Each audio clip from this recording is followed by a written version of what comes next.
اس حکومت کے آنے کے بعد دیکھیں، ایک تو بیرک گولڈ کے سی او آ گئے، پھر یہ سعودی فنڈز فار ڈیولپمنٹ کے سی او بھی آ گئے، انہوں نے بھی پرائم منسٹر سے کل ملاقات کی، تو ایک دم ہمیں کچھ ایکٹیویٹی نظر آ رہی ہے اکنامک فرنٹ پہ۔ میرے خیال میں ایکٹیویٹی کا جو بیسک محور ہے وہ ہے اسٹریٹجک انویسٹمنٹ فیسیلیٹیشن کونسل، اور میرے خیال وہ جو خاکی امبریلا آ گیا ہے نا، اس سے کافی چیزیں وہ اس میں کور میں آ گئی۔ جو پرسوں میٹنگ ہوئی ہے، مجھے ایک خوشی ہوئی فوٹو دیکھ کے کہ جو 2022 کا رجیم چینج تھا، اس کے بعد پہلی دفعہ پی ٹی آئی، پی پی پی اور پی ایم ایل این کے چیف منسٹر ایک صف میں کھڑے ہیں وزیر اعظم کے ساتھ، اور سارے ایک دوسرے کو بات کر رہے ہیں، چاہے وہ والنٹری کھڑے ہوئے یا ان کے کہا گیا کھڑے ہونے پر، وہ اور بات ہے، لیکن ایٹ لیسٹ تصویر تو آ گئی، تصویر بھی آ گئی۔ اور معیشت پر غالباً جو بیانات میں نے سنے ہیں یا دیکھے ہیں، اس میں سب نے کہا کہ ہم وی آر آن بورڈ، تو اچھی بات ہے۔ اگر یہی بات ہے، یہی ایسا ایف سی ماڈل آپ ایکسٹینڈ کر لیں سیاست پر بھی،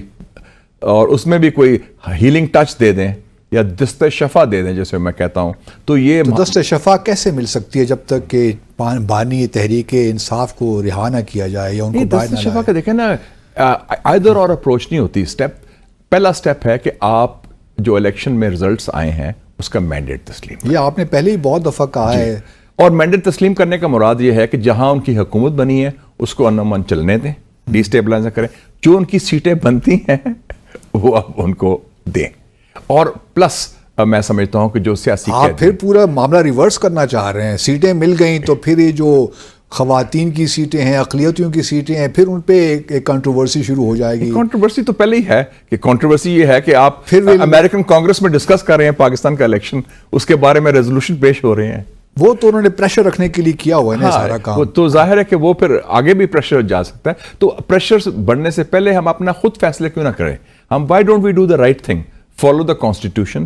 فالو دا لا۔ اور کرائسس شروع ہو جائے گا نا، کوئی کرائسس اگر اس وقت سیٹیں لیٹ سے چینج ہو گئیں، نمبرز تبدیل کیا ہو جائے گا؟ ممکن ہے کہ ان حکومت کے پاس نمبر ہی پورے نہ ہو، زرداری صاحب شہباز شریف کہہ دیں کہ جی آپ ووٹ آف کانفیڈنس لیں۔ نہیں وہ یہ دیکھیں نا، اب ایک پورا ایک اوور آل ہائیبرڈ پلس میں ایک سرکاری سسٹم بن گیا ہے، اس پیکج میں سب شامل ہیں، اور اس کا وہ انڈیپینڈنٹلی کوئی